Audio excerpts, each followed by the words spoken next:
One of the benefits that comic publishers say events bring is a halo effect for new titles and existing titles after the event. Basically, readers who didn't know the title exists and now they're able to come in and enjoy this story as a jumping on point. But is it true?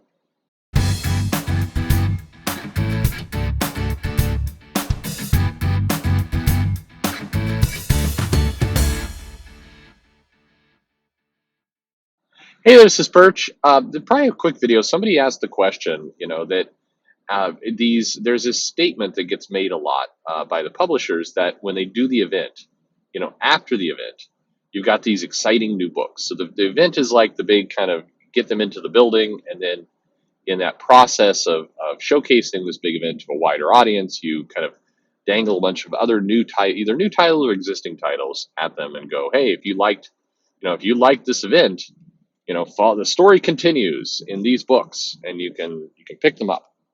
But the question was, do people pick them up?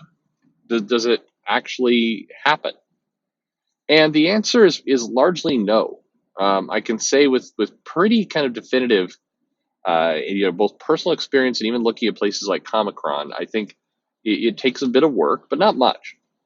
You can go and you can look at an event, and it's best to go with a mid-level event first. Don't go with the big mega event. Go with a mid-level event. You're just trying to get a baseline for comics that sold after the fact. So take like Original Sin or Axis. Axis was a lower selling event actually, but take a book like that and take a look at post event. You look at that last issue of the event, and usually in the same month or the month after, you've got a handful of new number one issues that spun out of the event, and then you have a handful of titles that were core to the event. So, like for example, if you're talking about War of the Realms, you'd look at Thor, you'd look at Avengers, you'd look at kind of the books that were really key to that event. If you're looking at Original Sin, you're probably looking at Iron Man. It's pretty critical there. Um, Captain America had a few bits. There's a handful of comics that spun out of there. Um, and I think you can say, all right, let's look at the sales for those months, both before the event, during the event, after the event. And in most cases, what you'll see is, say, 40,000 copies before the event. During the event, a small bump. And you'll see, actually, if you go back all the way to Civil War, you'll see a pretty big bump. You'll go from 40,000 to maybe 70,000, almost double of the books that were really core to that event, like Captain America and Iron Man for Civil War.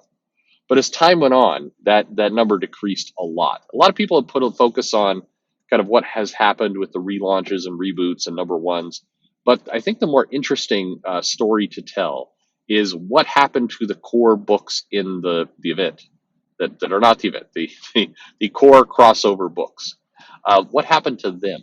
Because once upon a time, events were gifts to those books.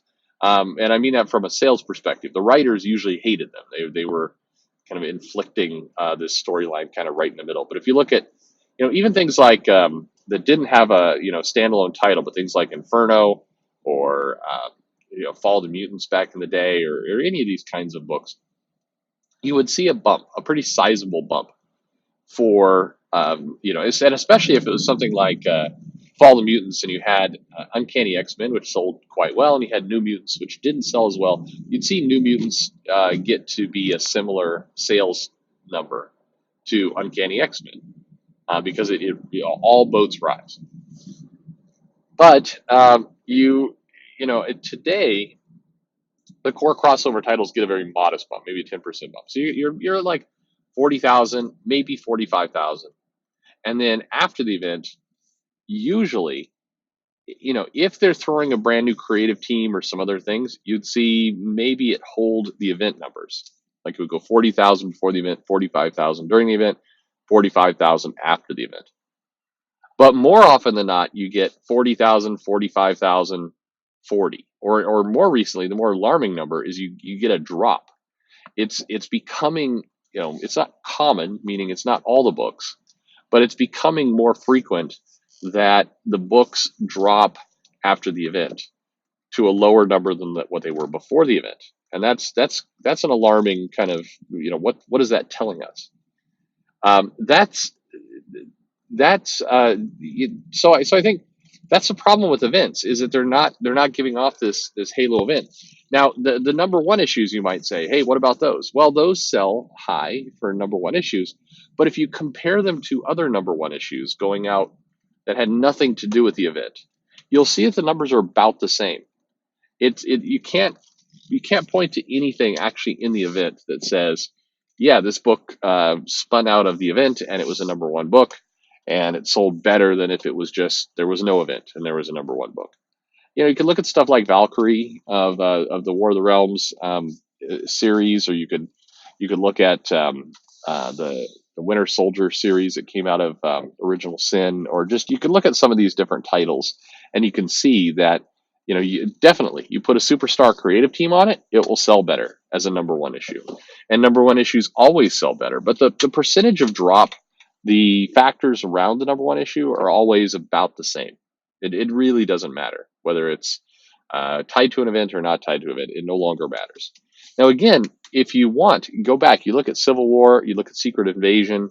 Even, man, I mean, I think I'm not sure when exactly it dropped off. Fear itself was a kind of a big drop off. A lot of people had a lot of unsold copies during that event. Um, I think that was a pretty big one. There are just a handful of them as they came out, but it's been the law of diminishing returns for the last 10 years, for sure.